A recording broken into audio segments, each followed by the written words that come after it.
इंदौर से मेघालय के शिलोंग में हनीमून मनाने गए पति राजा की डेड बॉडी बरामद हो गई। वहीं पत्नी का अभी तक कोई सुराग नहीं लग सका है। युवक की पोस्टमार्टम रिपोर्ट आ गई है। इसमें खुलासा हुआ है कि ट्रांसपोर्ट कारोबारी की हत्या धारदार हथियार से की गई। गौरतलब है कि पति पत्नी के गायब होने से 11 दिन बाद युवक का शव घाटी में बरामद किया गया था। उसका शव डिकम्पोज हो चुका था। हाथ में लिखे नाम के आधार पर परिजनों ने उसकी शिनाख्त की। शव से न मोबाइल मिला, न पर्स, न ही राजा की पहनी सोने की चेन और अंगूठी। केवल एक स्मार्ट वॉच मिली है, जिसके बाद संदेह और गहराता जा रहा है। हालांकि शव जिस जगह से मिला वहां पहले भी खोज हुई थी, लेकिन सवाल यह है कि इतने दिन तक शव सर्चिंग टीम को क्यों नहीं दिखा। राजा के शव के पास से उसका मोबाइल फोन, पर्स, सोने की चेन, अंगूठी नहीं मिली, सिर्फ एक स्मार्ट वॉच मिली। परिजनों का कहना है कि जब वो इंदौर से रवाना हुए थे तब राजा ने ये सब चीजें पहनी हुई थी।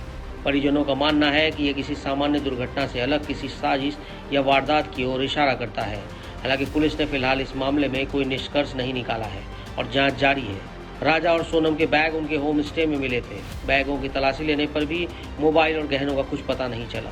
इस पूरे मामले ने एक बार फिर कई सवाल खड़े कर दिए हैं, जिसमें सबसे बड़ा सवाल ये है कि यदि कोई हादसा हुआ था तो फिर सोनम कहाँ है। अगर वो सुरक्षित होती तो अब तक सामने आ जाती या किसी से संपर्क करती। स्थानीय लोगों से पूछताछ में उनके बारे में कोई जानकारी सामने नहीं आई है। खास बात यह है कि राजा का शव जिस जगह मिला वो इलाका पहले ही तलाशी अभियान का हिस्सा रह चुका है। इसके बावजूद इतने दिनों तक शव नहीं मिला, संदेह को और गहरा कर रहा है। वहीं राजा की स्कूटी एक अलग स्थान पर मिली, जिसकी दूरी शव मिलने की जगह से 25 किलोमीटर से ज्यादा है। ये फासला भी कई सवाल खड़े करता है। पूरे घटनाक्रम की शुरुआत 20 मई से हुई, जब राजा और सोनम इंदौर से गुवाहाटी के लिए रवाना हुए। 23 मई को उन्होंने मंदिर में दर्शन किया और फिर शिलोंग पहुंचे।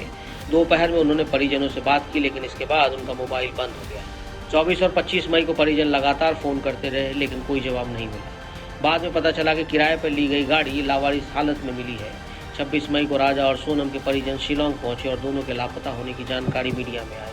27 मई को मुख्यमंत्री डॉक्टर मोहन यादव ने सोशल मीडिया पर पोस्ट करते हुए बताया कि उन्होंने मेघालय सरकार से संपर्क किया है और प्रदेश के वरिष्ठ अधिकारियों को इस मामले में संपर्क बनाए रखने का निर्देश दिया है।